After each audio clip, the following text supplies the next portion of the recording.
საუკეთესო ლუდის მაღაზიათა ქსელი აბა დამასწავლეთ. ვაჟა-ფშაველას 23 ნომერში გაიხსნა ჩვენი მე-10 ფილიალი. აქ შეგიძლიათ შეიძინოთ 25 სახეობის ლუდი.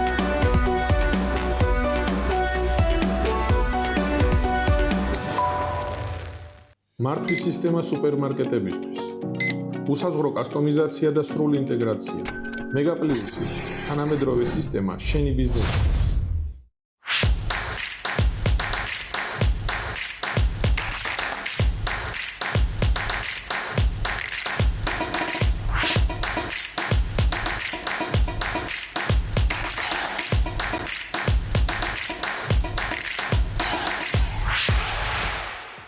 ჩვენ ვიმყოფებით ორთაბრძოლათა კლუბ Warriors-ში, ვესაუბრებით ჩვენ ჩემპიონს ზუკა მალაშხიას. Warriors გაუმარ! ჯოს!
ჯებ ლოუკი, ჯებ ფეხში შესვლა გადაყვანა. გავიგეთ? პირველი სწრაფი ოღონდ. ჯებ ლოუკი, ჯებ ფეხში შესვლა გადაყვანა.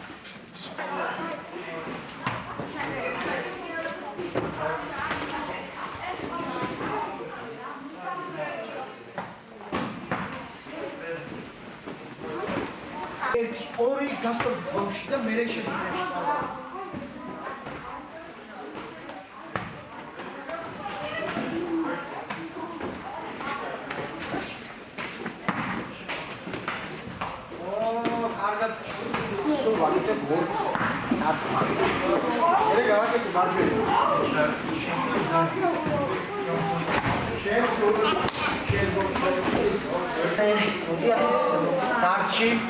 დარჩი აღმოსტით დარჩი ფეხი ჩაკეტილი არის თავი დევს ავიღე მაჯაში წავედი შიგნიდან ჩემი მაჯა ავიღე და წავიღე ზურგისკენ არ ყოფნის ძალა ხო კიდე წავედი აქეთ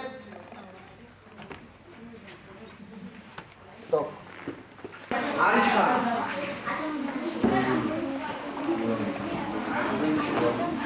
ფეხებით ვაფიქსირებ და პირობითად გვაქვს ერთი ხელი იღლის ქვემოთ, ერთი ხელი ზემოთ. პირველი რომლითაც უნდა დავიწყოთ აღჭობა არის ზედა ხელი, რომელიც ნიკაპთან მაქვს. ეგრევე წავიღებ ხრის უკან, დავაფიქსირებ. პირველი დაფიქსირებული მაქვს, სავარაუდოდ შეეცდება ამ ხელის დაჭერას, იმიტომ რომ ეს დამალული მაქვს უკვე. დაიჭირე, მაგრამ ჩემი დავალება იქნება ამოვაძვრინო ხელი, დავკეტო იდახვთან და ჩემი ხელი უნდა დაიმალოს თავს უკან. თუ არ დავმალავ ხელს, ხო, დაიჭირეს უკან აქ ვერ გავჭიმავ უკვე, მაგრამ ეს ხელი უნდა დავმალო ეგრევე. ეხლა უკვე ძალიან ნაკლები შანსი აქვს, რომ გახსნას აქედან ისეთი. შეეცადეს უკვე გახსნას აი აქ. და მე ავიდეთ იმ ხარეს იატაკისკენ. აქ. აქედან უკვე მარტივია დაკეტვა. სტოპ. ჯერ არ გაჭიმო, წაიყვანე და მე ამოქაჩი მაგ ხელს. ტრადიციულად ჩვენს გადაცემაში ერთი ილეთი მე უნდა ჩავატარო ხოლმე და თქვენმა თვნელმა ერთი საიდუმლო ილეთი მასწავლა. საიდუმლო არავის არ უთხრათ. მარტო თქვენ უნდა იცოდეთ. აი გაგუდვები როგორ კარგად ახსნა ყველაფერი, რომ ეს ხო დაიმახსოვრეთ, არა? კიდე არის ერთი საიდუმლო ილეთი. შეიძლება ხო ეს ვერ მოახერხო, ვერ შეხვიდე, ვერ გამოხვიდე და რაღაცა ისიც ხო წინააღმდეგობას ხო გვიწევს ახლა არ გვაკეთებინებს ხო და აი ეს ადგილი ამას რა დავარქვათ თქვათ ნაჯახი დანა რაღაცა ხო მაჯა აი ეს ძვალი აი ეს შეგიძლიათ აი ეს უბრალოდ ხვასთან დააჭიროთ და ეთკინება ღონიერები და ძალიან მაგრები რო გახდებით მე ხელთათმანი ძვალზე რბილი ხო ხელთათმანიდანაც ატკენთ ანუ ვიმახსოვრებთ თუ ვერ მოახერხეთ არ გაგვეკეთებინა არაფერი და აი ესეც შეიძლება რომ ვატკინოთ გადაყვანები ზუკა შენ გადაყვანები გააკეთე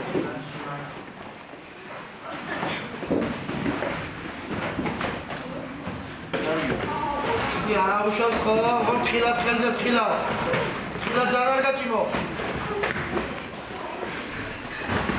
ხილად ზუკა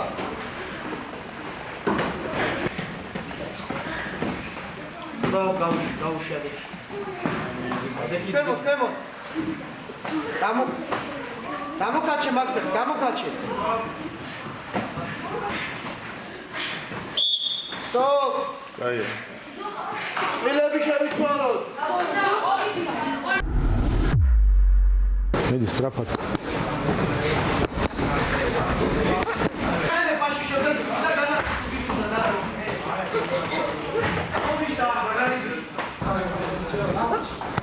კიდე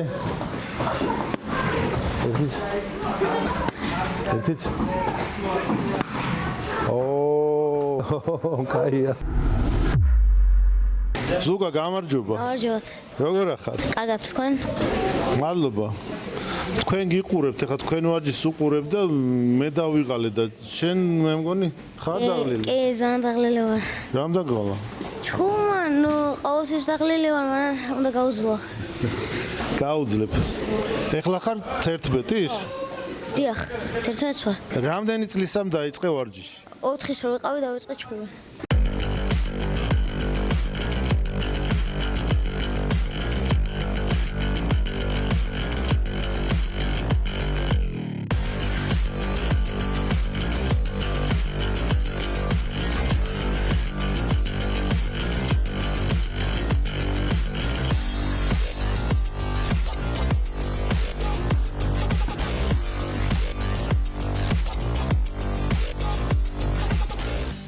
უფრო ბევრი ჩხუბობს MMA-ს და მეც ვცადე MMA და უფრო მომეწონა MMA. შენი საყვარელი მებრძოლი ვინ არის მთლიან MMA-ში? ჯორჯ სენტ-პიერი და ქართველებისგან ილია თოფურია. მე ესე მგონია რომ სენტ-პიერის ხათრით დაიწყე ვარჯიში ეგრეა? არა, ილია თოფურიას გამო დავიწყე ჩხუბი თორე როცა ვიყურე ჯორჯ სენტ-პიერს ძალიან შემიყვარდა მისი სტილი. მისი ფეხის დარტყმები მომწონს, ძალიან ლამაზად არტყავს ფეხებს, ძალიან ძლიერია. ბევრი მოგება აქვს, ცოტა წაგება აქვს. გამძლეობა ხო მაგარია? კი, არ იღლება, მაგრამ ხანდახან დაიღალა, როცა 5 რაუნდი გაძლო. რავი, არ იღლება ჩემი აზრით, მაგრამ ხანდახან დაიღალა. სენტ-პიერს უფრო მაგარი გამძლეობა აქვს თუ ჩვენ მერაბ დვალიშვილს? მერაბზე კაი გამძლეობა არავის არ აქვს. მერაბს ყველაზე კაი გამძლეობა აქვს. მე ვიცი, შენ რო გაიზდები, მერაბიზე მაგარი გამძლეობა გექნება, ხო? დიახ. ზუკა, ახლა გითხარი შენი ტიტულების შესახებ. აი მე ბოლო შენი ბრძოლა ვნახე ერევანში.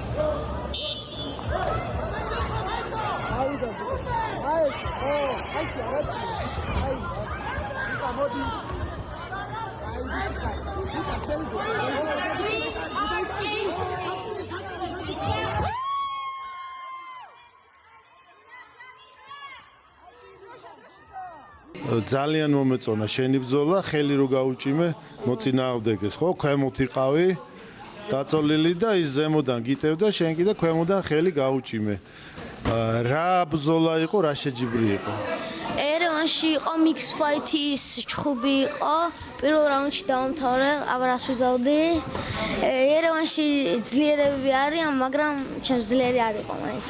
უნდა გამოვიდე, ეხა ტურნირია შაბათს და მაგაზე უნდა გამოვიდე. უნდა მოვიდო 100%. აუცილებლად მოიგებ, ყველანი შემხარეს ვიქნებით, გიგულჩემატკირო ძალიან მაგრად. აბა წარმატებები.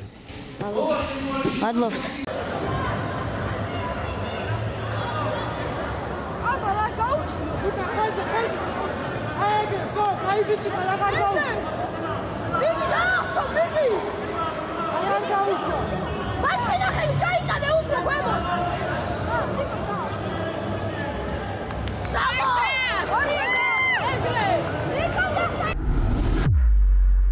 ამჯერად სტუდიაში მოვიწვიეთ ჩვენი ვეტერანი, ძალიან მაგარი კაცი, კიკბოქსინგის წარმომადგენელი, ჩვენი სახელოვანი გიორგი კანკავა.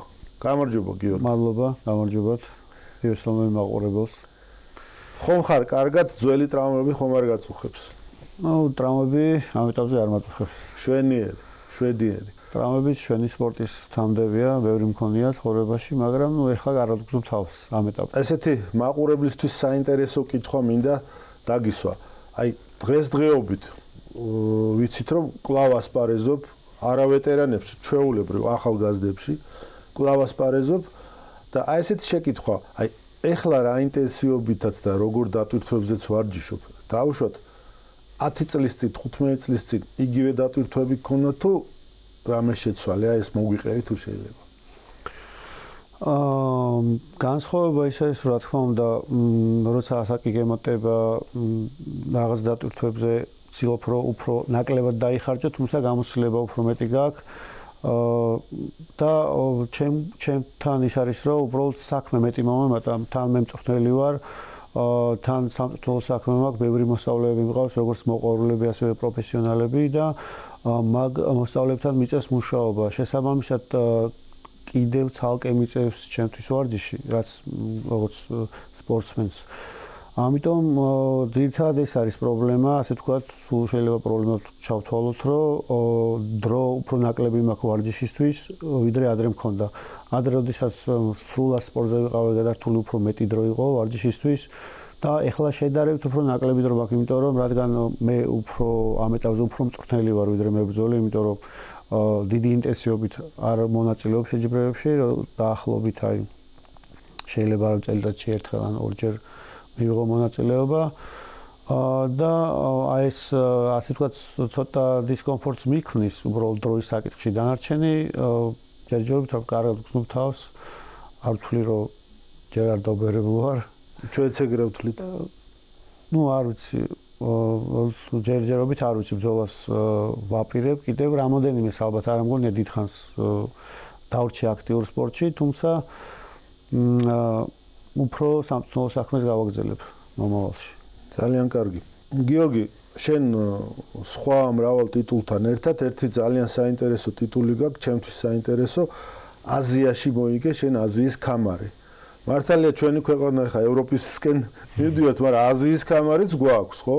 ხო, აზიაში არანაკლები მებრძოლები არიან. რა თქმა უნდა, არანაკლები კი არა, ვიზე ნაკლები.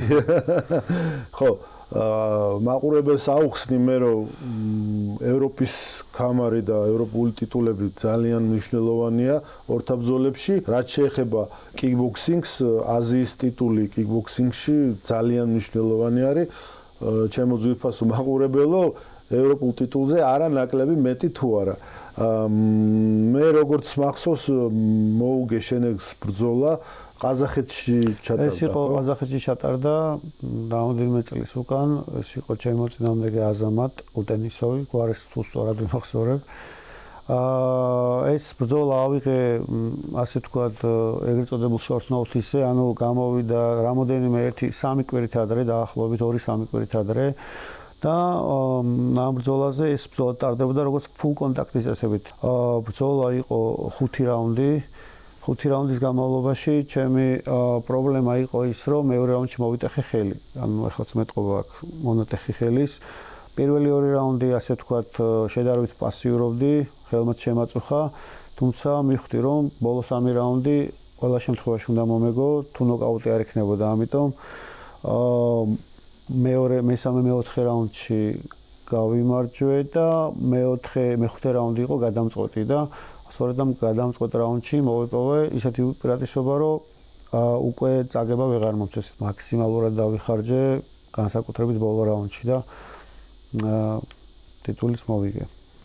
ძალიან კარგი. მოდი, ცალკე მინდა ვისაუბრო მეხუთე რაუნდის ბოლო რაუნდის შესახებ. მეხუთე რაუნდში შენ აშკარად მოიპოვე უპირატესობა და მოდი აუხსნათ მაყურებელს, ეს რის ხარჯზე იყო? აი, მხოლოდ უკეთესი ფიზიკური მომზადების ხარჯზე თუ აი ჩემ პრაქტიკაშიც და ყველა ნებისმიერ მებრძოლის პრაქტიკაშიც ხშირად არის აღარა გაქვს ძალა, არავითარი, აი დაიღალე რა, მართლა დაიღალე, მაგრამ ისე აგზელებ ბრძოლას, ვითომც აქ არაფერი და აი სულიერად მაგრათა ხარ მომზადებული ფსიქოლოგიურად რა, აი უფრო რის ხარჯზე იყო, აი მართლა არ დაღლილ ხარ თუ ჩაერთო შენ გონებაში რაღაც დამატებითი ძალა და აი ამან მოგცა ეს ყველაფერი. ესეთ შემთხვევაში ძირითადად ჩემი აზრით ბოლო რაუნდში არ ვიცი თუ მერაბ დვალიშვილი არ ხარ, ყველა დაღლილია. და მეც ძალიან დაღლილი ვიყავი და ძირითადად როდესაც დაღლილი ვარ, მაშინ ასე ვთქვათ საკუთარ თავს ვამხნევებ, რომ ანუ აქ არ უნდა გავჩერდე, ბოლო რაუნდია და შესაბამისად ჩემი ყველაფერი უნდა მაქსიმალური ძალა, ენერგია, მონდომება უნდა ჩავდო იმაში, რომ გამარჯვება ბოლომდე მივიყვანო.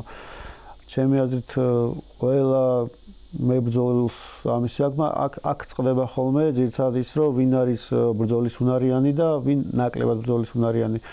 შეიძლება დაღლილი იყოს, შეიძლება არ შეგეძლოს, მაგრამ ამ შემთხვევაშიც უნდა შეგეძლოს ბრძოლის გაგრძელება. ეს არის უკვე მებრძოლის ხასიათი, ამიტომ ეგ არ მაყლდა სხვადასხვა არასდროს. ელევა ბევრი რამე მაყლდა, სხვა ტექნიკური მხარე, თუმცა ბრძოლის უნარიანობა ყოველთვის ჰქონდა. ძალიან კარგად ახსენი, რიგითი მაყურებლისთვის ძალიან გასაგებად ახსენი. აი ამის თქმა გვინდოდა გიორგიმ ძალიან კარგად აგიხსნათ, ჩემო ძვირფასებო, ჩემო დამწყებო მებრძოლებო, ყველაფერი მოვა პრაქტიკას მოაქვს, ყველაფერი.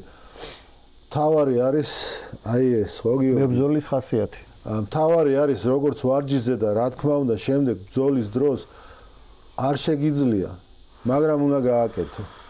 აი ეს გაძლევს სხვათა შორის ტაისონის მწვრთნელმა კასტამატოს აკეთე რამე ნათქვამი, შეიძლება ადამიანს ასწავლო ყველაფერი, მოძრაობა, დარტყმა, გადაადგილება, კრივში ყველაფერი ასწავლო, მაგრამ თუ მას მებრძოლის ხასიათი არ აქვს, უბრალოდ ყველაფერი წყალში ჩაგეყრება და არაფერი არ გამოვა. ამიტომ მიზანს წარმატებას აღწევენ ისინი, ვისაც აქვს ამის ხასიათი და ჟინი. მოდი აი ამ თემას ესე წინადადებით დავამთავრებდი, რა არის მთავარი? მთავარი არის აჯობო საკუთარ თავს, რა თქმა უნდა. ძალიან კარგია რომ მოქმედი სპორტსმენი ასევე წვრთნელი ხარ, დაწვრილებით მოგვიყევი თუ შეიძლება შენი წვრთნელობის შესახებ. მე ამ ეტაპზე ვავარჯიშებ კლუბ ჯიქში. დავამატებდი ლეგენდარულ კლუბ ჯიქში. ეხლა ლეგენდარული კლუბ ჯიქი მართლა გოჩ ჯავახი არის როგორც ჩვენი ფედერაციის პრეზიდენტი, ასევე ამ კლუბ ჯიქის მთავარი მწვრთნელიც, მეც ასე ვთქვათ მისი მოსწავლე ვარ და ჩვენ გვაქვს მის მოსწავლეებს რამოდენიმე ვართ კლუბ ჯიქში მწვრთნელები. მე მაქვს ჩავარებული როგორც კრივს კიკბოქსინგს, ასევე უკვე ბოლო წლებში დავიწყე MMA-ის მიმართულებითაც განვითარება და MMA-ისაც ვავარჯიშებთ კლუბ ჯიქში. და ყავს საკმაოდ ბევრი პერსპექტიული მოსწავლეები, რომლებიც უკვე გამოდიან როგორც სამოყვარულო, ასევე უკვე რამოდენიმე პროფესიონალურ ბრძოლებშიც ღებულობს მონაწილეობას. და კლუბ ჯიქს საკმაოდ MMA-ის მიმართულებითაც კი დიდი მომავალი აქვს ჩემი აზრით. და ამას ყველა დაინახავს გარკვეული ხნის შემდეგ. მრავალ გამარჯვებასთან ერთად სპორტულ კარიერაში ასევე მარცხიც არსებობს, მაგრამ მარცხსაც ხომ გააჩნია რა. ზოგიერთი ბრძოლა ისეთია, რომ არათუფრე, რა ვიცი, გამარჯვებულ ბრძოლაშიც მოუციათ დამარცხება ჩემთვისაც და ყველასთვისაც. ყოფილა ესეთი შემთხვევები. მე მინდა ერთი შენი ბრძოლა გამოვარჩიო.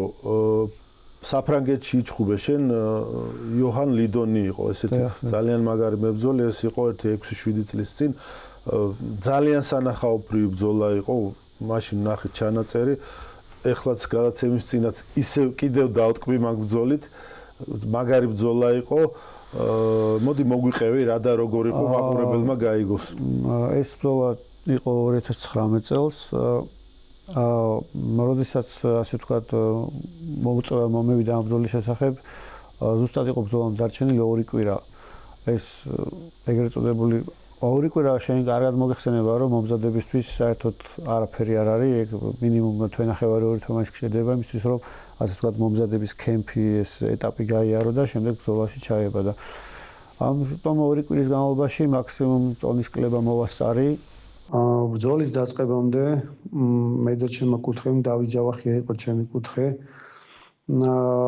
ასე ვთქვათ გავწერეთ ბრძოლის გეგმა რაც გულისხმობდა იმას რომ პირველი 2 რაუნდი მე უნდა ჩამეტარებინა ასე ვთქვათ არააქტიურ მდგომარეობაში ნაკლები აქტიურობა გამომეჩინა რადგან ბრძოლა ავიღე 10 დღით ადრე და შესაბამისად არ ვიყავი ფორმაში ამიტომ გადავწყვიტეთ რომ მე-3, მე-4, მე-5 რაუნდები ასე ვთქვათ საჩემპიონო რაუნდები ჩამეტარებინა უფრო აქტიურად გეგმაც ზუსტად ესე მივყევით პირველი 2 რაუნდი არ მიაქტიურია მცირე უპირატესობებით დავთმე და მე-3, მე-4 რაუნდი უკვე ჩემს სასარგებლოდ დასრულდა რაც შეეხება მე-5 რაუნდს ნუ მეც დამეტყო დაღლა თუმცა ბრძოლა გარდამავალი უპირატესობით მიმდინარეობდა და ასე ვთქვათ სრული სურათი რომ ნახოთ იყო შედარებით თანაბარი ბრძოლა არც ეს არ მქონდა ასე ვთქვათ დიდი უპირატესობა თუმცა რადგან ბრძოლა ტარდებოდა საფრანგეთში მეც ზუსტად ვიცოდი რომ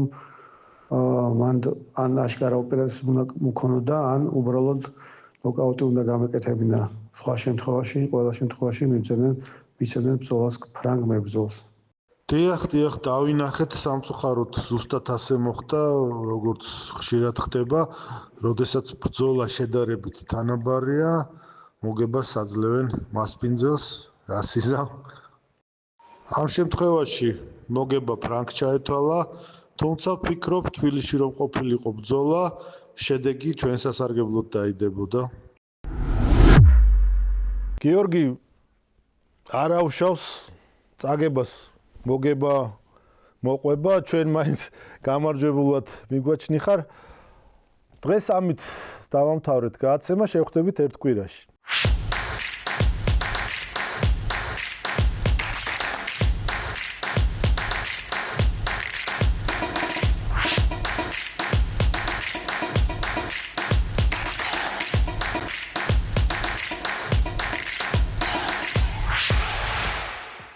საუკეთესო ლუდის მაღაზიათა ქსელი აბა დამათადეთ. ვაჟა-ფშაველას 23 ნომერში გაიხსნა ჩვენი მე-10 ფილიალი. აქ შეგიძლიათ შეიძინოთ 25 სახეობის ლუდი.